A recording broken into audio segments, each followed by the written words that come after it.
আসসালামু আলাইকুম। কি অবস্থা, সবার কেমন আছেন? আজকে 9 সেপ্টেম্বর। আজকে বাংলাদেশের সবাই অধীর আগ্রহে তাকিয়ে আছে ঢাকার দিকে। কজ আজকে হচ্ছে ডাকসু নির্বাচন হচ্ছে ঢাকা বিশ্ববিদ্যালয়। আপনারা জানেন এই বিশ্ববিদ্যালয়টি প্রতিষ্ঠা হয়েছে 1921 সালে। তো এই বিশ্ববিদ্যালয় যখন হচ্ছে আমাদের আহ, এখানে প্রতিষ্ঠার সূচনা শুরু হয়, তখন হচ্ছে যে বাংলাদেশ বিরোধী যে কলকাতা দাদা বাবুদের হচ্ছে কাজকর্ম। তো আপনারা জানেন রবীন্দ্রনাথ ঠাকুর, যে আমরা যাকে বিশ্বকবি হিসেবে চিনি, সেই দাদা বাবুরা বলেছিল যে মূর্খের দেশে কিসের বিশ্ববিদ্যালয়। সো আমাদের বিশ্ববিদ্যালয় প্রতিষ্ঠা হয়েছে 1921 সালের 1 জুলাই। আজ পর্যন্ত 2025 সাল সেপ্টেম্বর মাস চলতেছে। তো আমাদের বিশ্ববিদ্যালয়কে আসলে বিশ্ববিদ্যালয় হয়ে উঠতে দেওয়া হয়নি। আপনারা জানেন যে আমাদের এই ঢাকা বিশ্ববিদ্যালয়কে প্রাচ্যের অক্সফোর্ড বলা হয়, কিন্তু আসলেই আমরা ততটুকু মানে এগোতে পারি নাই। আমাদের যে বিশ্ববিদ্যালয় একমাত্র এইটা আসলে আমরা যারা পড়াশোনা বাংলাদেশে করেছি বা ছোটবেলা থেকেই সবারই একটা ইচ্ছা থাকে। কেউ যত স্টুডেন্ট হোক, আমার মনে হয় একবার না একবার সে এটা ভাবে যে আমিও একদিন এই বিশ্ববিদ্যালয়ে ভর্তি হব, অ্যাডমিশন নেব, এখানে পড়াশোনা করব, দেশ এবং নিজের পরিবার ফ্যামিলি আমার সমাজের জন্য কাজ করব। ঠিক না? এরকম চিন্তা ভাবনা সবাই করে, আমিও করেছিলাম। বাট নিয়তি এটা হয়ে ওঠে নাই। আপনারা হয়তো যারা জুনিয়র আছেন তারা চিন্তা করতেছেন, বা সিনিয়র যারা আছেন অনেকে বিভিন্ন প্রতিষ্ঠানে বিভিন্ন জায়গায় পড়াশোনা করছেন। বাট একবার হলেও এই জিনিসটা হচ্ছে আমাদের চিন্তা চেতনা আসে যে আমিও একদিন এখানে পড়াশোনা করব। সো হোয়াট এভার, এখন আমাদের এই বিশ্ববিদ্যালয়কে কেন বিশ্ববিদ্যালয় হয়ে উঠতে দেওয়া হয়নি বা কারা দেয়নি, এটার পিছনে অনেক কারণ আছে বা অনেক কিছু ষড়যন্ত্র আছে। সেটা শুরু থেকেই, প্রতিষ্ঠা লগ্ন থেকেই এটার পিছনে ষড়যন্ত্র। এখন একটা সময় আসছে যে 2025 সালের যে আজকে যে নির্বাচনটা হচ্ছে, ডাকসু নির্বাচন, এটা হচ্ছে যদিও জাতীয় নির্বাচন না, কিন্তু পুরো জাতি এই নির্বাচনের দিকে তাকিয়ে আছে যে নতুন বাংলাদেশে এই নির্বাচনটা হবে, ফ্রি অ্যান্ড ফেয়ার হবে কিনা জানা নাই। ঠিক আছে, ওইখানে দেখলাম যে সোয়াট মোতায়েন করেছে, দেন হচ্ছে নির্বাচনের পরে কাজ হবে সেনাবাহিনীদেরকে নিয়ে। ওকে, ওয়েলকাম, এগুলো ভালো কাজ, সবকিছুই ভালো। শেষ অব্দি কি হয়, ফলাফল কে কতটুকু মানে গ্রহণ করে নেয় সেটা দেখার পালা। তো এখন আমার আহ, আবেদন থাকবে ঢাকা বিশ্ববিদ্যালয়ের যে ভাইয়ারা বা আপুরা আছেন, সিনিয়র জুনিয়র হোয়াটএভার, আপনারা তীক্ষ্ণ মেধা সম্পন্ন, আপনারা আমাদেরকে শিখিয়েছেন, আপনারা আমাদেরকে দেখিয়েছেন যে কিভাবে হচ্ছে আহ, আহ, নতুন কিছু ভাবতে হয়, কিভাবে হচ্ছে একটা ফ্যাসিস্ট রেজিম চেঞ্জ করতে হয়। সো আপনারা এই জিনিসটা আমাদেরকে শিখিয়েছেন পুরো বাঙালি বা বাংলাদেশি জাতিকে।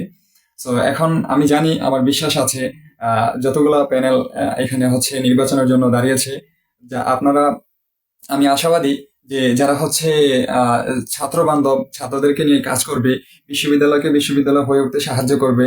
এবং যারা হচ্ছে এই বিশ্ববিদ্যালয়, আপনারা জানেন মানে আনকালচার্ড, এখানে বিশ্ববিদ্যালয়ের নাম দিয়ে রাখে আসলে এখান থেকে হচ্ছে ভালো কিছু আমরা এখনো পাইনি। এই জাতি বাঙালি জাতি আসলে কিছু তেমন পাইনি, দেখিও না আমরা। ঠিক আছে, এখানে গণরুম, গেস্ট রুম কালচার, দেন হচ্ছে নতুন একটা স্টুডেন্ট ভর্তি হইলে কি বলে তাকে র্যাগিং এর শিকার হওয়া, বাধ্যতামূলক তাদের বিভিন্ন পার্টির কি বলে সভা সেমিনারে যাওয়া যাওয়া লাগে। ঠিক আছে, যখন অ্যাডমিশন ফার্স্ট ইয়ারে, সেকেন্ড ইয়ার, তারপর হচ্ছে থার্ড ইয়ার চলে যায়, সিট পায় না। একটা সিট পেতে হলে অনেক কিছু লবিং করতে হয়। রাজনৈতিক যেই ইয়েগুলো আছে, দলগুলো আছে, তাদের দলে হচ্ছে বাধ্যতামূলক যেতে হয়। সো যারা হচ্ছে ভবিষ্যতে মানে আজকে যারা নির্বাচিত হয়ে আসবে, আপনারা যারা মনে করেন যে তারা হচ্ছে ছাত্রবান্ধব কাজ করবে, যে তাদেরকে আমরা যদি ভোট দেই, তারা এইসব কালচার গুলো হচ্ছে, এইসব যে কালচার গুলো আছে এগুলো দূর করবে, ছাত্রদেরকে নিয়ে তাদের কল্যাণে কাজ করবে। দেখেন, একটা যে জাতি যত বেশি শিক্ষিত, সেই জাতি তত বেশি উন্নত, সেই জাতি তত বেশি এগিয়ে থাকে, সারা বিশ্বে মাথা তুলতে পারে, মানে মাথা তুলে দাঁড়াতে পারে। বাট আমরা বাঙালি জাতি হিসেবে, বাংলাদেশি হিসেবে, মানে আমরা এখনো ততটা ডেভেলপ করতে পারি নাই। আমাদেরকে উন্নয়নের কি বলে যে বলি আর কি, আমাদেরকে এতদিন শেখানো হয়েছে। এখন নতুন বাংলাদেশে আমরা দেখতেছি আসলে কি উন্নয়ন হয়েছে বা কি করেছে। অবকাঠামোগত উন্নয়ন হলেই শুধু উন্নয়ন হয় না, যে আমাদের চিন্তা চেতনা, জাতিগতভাবে আমাদের আচার আচরণ যদি এগুলো পরিবর্তন না হয়, তাহলে এই অবকাঠামোগত উন্নয়ন দিয়ে কোনো লাভ হয় না। সো এই জিনিসটা কোথা থেকে আমরা শিখি? আমরা শিখি এগুলা শিক্ষা প্রতিষ্ঠান থেকে। তো একটা শিক্ষা প্রতিষ্ঠানের সিস্টেমটা যদি মানে শিক্ষা পদ্ধতি, যে টিচিং মেথড, এটা যদি ভালো না হয়, তাহলে আমরা ভালো কিছু শিখবো কোথা থেকে? সো আমি আশাবাদী আজকে যে প্যানেলকে আপনারা তীক্ষ্ণ মেধা সম্পন্ন ঢাকা বিশ্ববিদ্যালয়ের ব্রিলিয়ান্ট ব্রিলিয়ান্ট ছাত্রছাত্রী যারা আছেন, সেই প্যানেলটাকে জয়ী করবেন আপনারা, তাদেরকে আপনারা সাপোর্ট করবেন, ভোট দিবেন, যে যারা কিনা আপনাদের কল্যাণে কাজ করবে, ঠিক আছে, বিশ্ববিদ্যালয়কে বিশ্ববিদ্যালয় হয়ে উঠতে সাহায্য করবে। দেখেন আমাদের বিশ্ববিদ্যালয় প্রতিষ্ঠা হয়েছে আজকে 105 বছর হয়ে যাচ্ছে, কিন্তু যে ওয়ার্ল্ড বা গ্লোবাল র্যাঙ্কিং এ আমাদের বিশ্ববিদ্যালয় 100-এর ভিতরে আর কি আসতে পারে নাই এখনো পর্যন্ত 105 বছরে। অথচ দেখেন বহির্বিশ্বে মালয়েশিয়া আমাদের অনেক পরে, প্রায় মেবি আমি যদি ভুল না করি 10 বছর পরে হচ্ছে স্বাধীন হয়, সিঙ্গাপুর। তো তাদের বিশ্ববিদ্যালয়গুলো দেখেন 1 থেকে 100 যেই গ্লোবাল র্যাঙ্কিং ইউনিভার্সিটি তাদের কয়েকটা পাওয়া যায়। ভারতেরও আছে কয়েকটা বিশ্ববিদ্যালয়। সো ইউরোপের গুলো তো অনেক আছেই, সেটা আপনারা জানেন।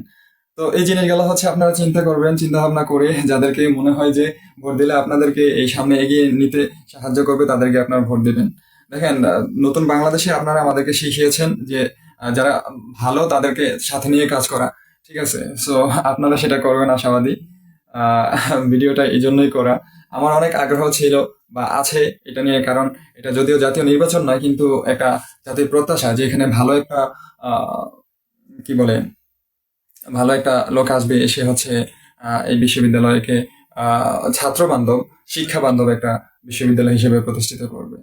তো আপনারা সবাই ভালো থাকবেন, সুস্থ থাকবেন আশা করি। Till then take care, wait for the next video. আল্লাহ হাফেজ, টাটা, আসসালামু আলাইকুম।